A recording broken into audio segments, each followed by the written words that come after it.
अंतर्राष्ट्रीय बाजारों के जाने माने विशेषज्ञ बग्गा साहब हमारे साथ कार्यक्रम में हो चुके हैं शामिल। और आज बग्गा साहब से मुलाकात करना बहुत ज़्यादा ज़रूरी भी है, क्योंकि अमेरिका में बग्गा साहब ने 2 दिनों में बड़ी उठापटक करा दी। 800,000 पॉइंट की डाउ में महंगाई के आंकड़ों के बाद। बग्गा साहब गुड मॉर्निंग। ये कहाँ से ऐसे इतनी एकदम से महंगाई बढ़ के कहाँ से आ गई सर? हाँ, ये देखिए अनिल जी, कोई इतनी बड़ी नहीं है। एस्टिमेट 3.4 था, 3.5 आ गया। कोर का भी एस्टिमेट 3.7 था, उसके सामने 3.8 आ गया।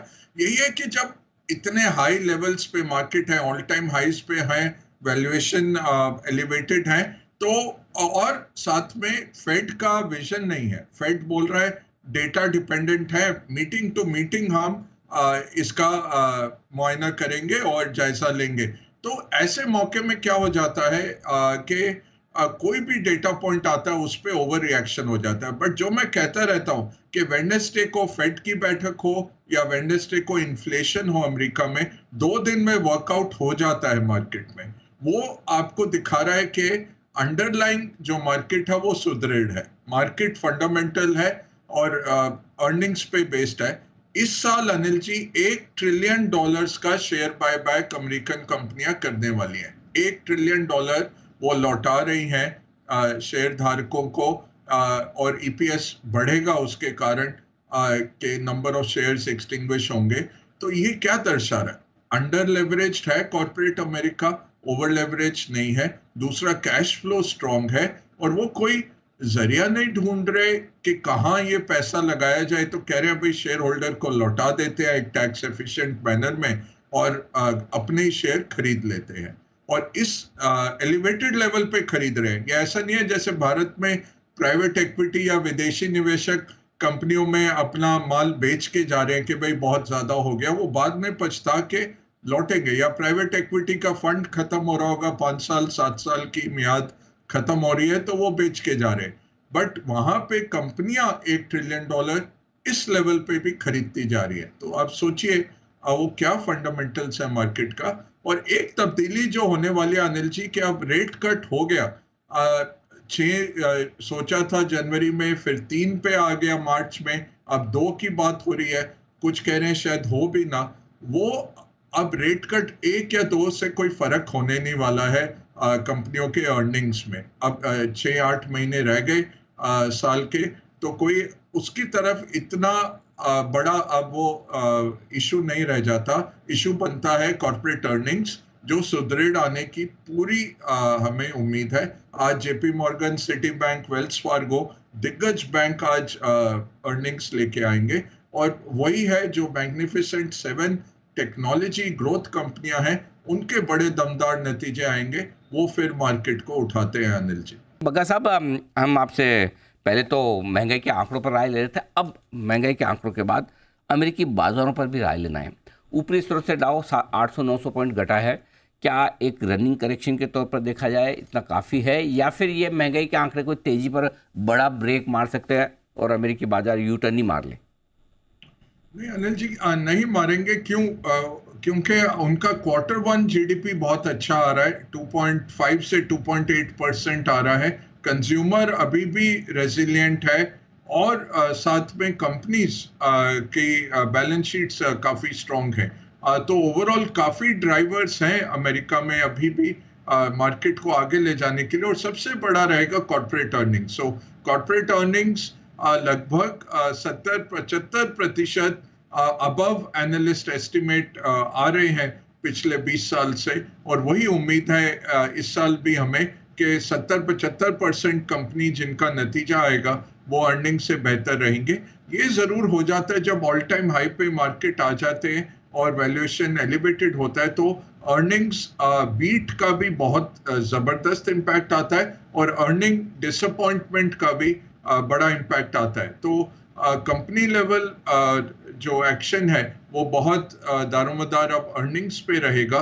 दूसरी बात है, अमेरिकन प्रेसिडेंशियल इलेक्शन ईयर है। नॉर्मली उसमें पिछले 60-70 साल का डेटा देखें अगर, नॉर्मली उसमें बेहतरीन प्रदर्शन रहता है S&P 500 का।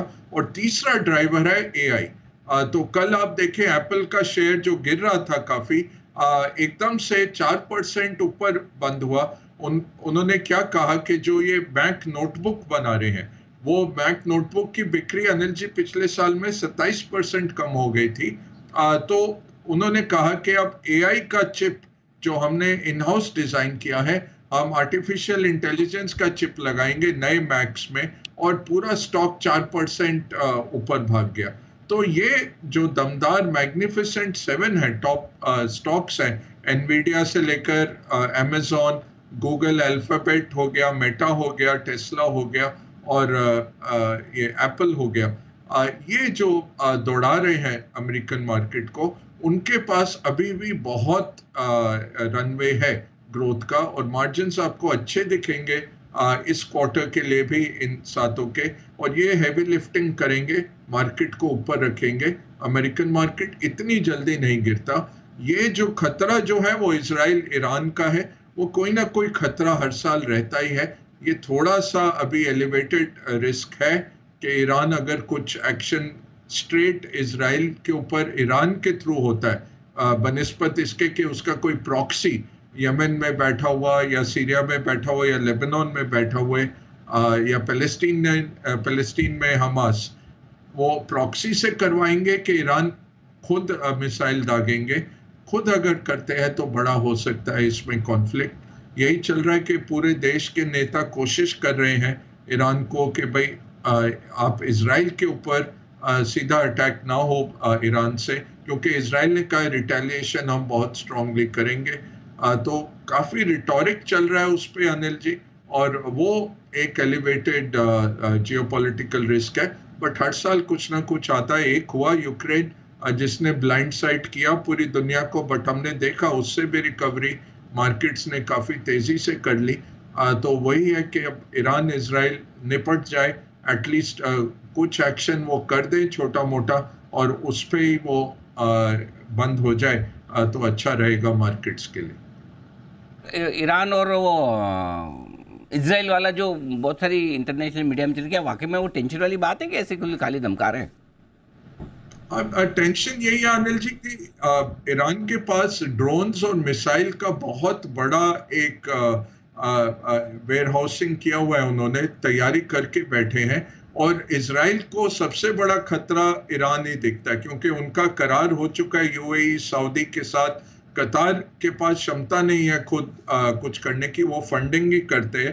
तो ईरान सबसे बड़ा खतरा है। और देखें तो एक आर्क बनाई हुई है ईरान ने, सऊदी के नीचे यमन में हूती जो बैठे हैं वो ईरान के हैं प्रॉक्सीज। ऊपर देखें लेबनान में हिजबुल्लाह बैठा है, सीरिया में जो सीरियन हिजबुल्लाह बैठा है, वो तीनों ही ईरान के प्रॉक्सीज हैं। और हमास जो है वो अगेन ईरान द्वारा कंट्रोल्ड है टू अ लार्ज एक्सटेंट। तो ये अब बाइडन भी कल बोले कि हमारा आयरन क्लैड गारंटी है इजराइल के लिए, और ईरान से स्ट्रेट अपील की। ईरान ने एक्चुअली अमेरिका को कॉल भी किया अकॉर्डिंग टू मीडिया रिपोर्ट्स के, देखिए ये हमारे काउंसुलेट पे बम गिराना ये अच्छी बात नहीं थी। ये सॉवरेन देश का हिस्सा होता है, जो एम्बेसी या काउंसुलेट होती है वो उस देश का हिस्सा होती है, वो सीरिया का हिस्सा नहीं था, और वहां पे हमारे जनरल मारे गए। ये बात ठीक नहीं रही, और हम इसका रिटेलिएशन करेंगे। तो अब अमेरिका ने चीन से भी बात की है कि ईरान को रोका जाए, बट वो उसमें क्या है, जब रेड सी में ये हूतीस मिसाइल दाग रहे हैं, वहां पे भी अमेरिका ने चाइना से रिक्वेस्ट किया था कि ईरानियों को बोलिए हूतीस को कंट्रोल करें और रेड सी में शिपिंग पे अटैक्स ना हो। चाइना ने कुछ उसमें हस्तक्षेप नहीं किया। तो अब यही है कि रशिया, चाइना, टर्की क्या ईरान को संभाल पाएंगे कि आप इसको युद्ध को स्प्रेड मत करिए। और रिस्क क्या है अनिल जी, वो जो स्ट्रेट ऑफ हॉर्मुज आता है, एक छोटा सा आप कह सकते हैं खाड़ी है, जहां से 17 मिलियन बैरल दिन के, मतलब 1,07,70,00,000 बैरल दिन के वहां से जाते हैं। लगभग आप कह लीजिए कि 20% दुनिया की क्षमता रोज की वहां से जाती है। वहां पे आप 2 टैंकर गिरा दें तो वो रुक जाता है। और ईरानियों ने पूरे ऐसे प्लान बनाए हुए हैं कि अगर ज्यादा युद्ध हुआ और उनके ऊपर खतरा बढ़ेगा तो वो स्ट्रेट ऑफ हॉर्मुज को ब्लॉक कर देंगे। तो फिर तेल की कीमतें कहाँ जाती हैं, क्योंकि रेड सी ऑलरेडी ब्लॉक किया हुआ है उन्होंने, और फिर एक दूसरा जरिया यहाँ से पर्शियन गल्फ से निकालने का तेल वो बंद हो जाता है। तो ये खतरा है। होपफुली कुछ नहीं होगा।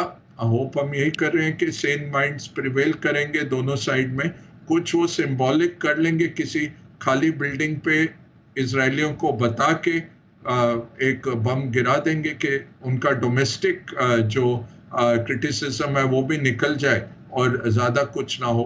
होपफुली कुछ ऐसा नाटक करके निकल जाएंगे स्थिति से, बट अदरवाइज थोड़ा बढ़ सकता है ये। और अगर बढ़ा इजराइल ईरान तो फिर यूएस भी आ जाएगा उसके अंदर, और वो फिर बढ़ने की बहुत आशंका हो जाती है। बगर साहब, 22 अप्रैल को एलन मस्क साहब आ रहे हैं, मोदी जी से मुलाकात भी करेंगे।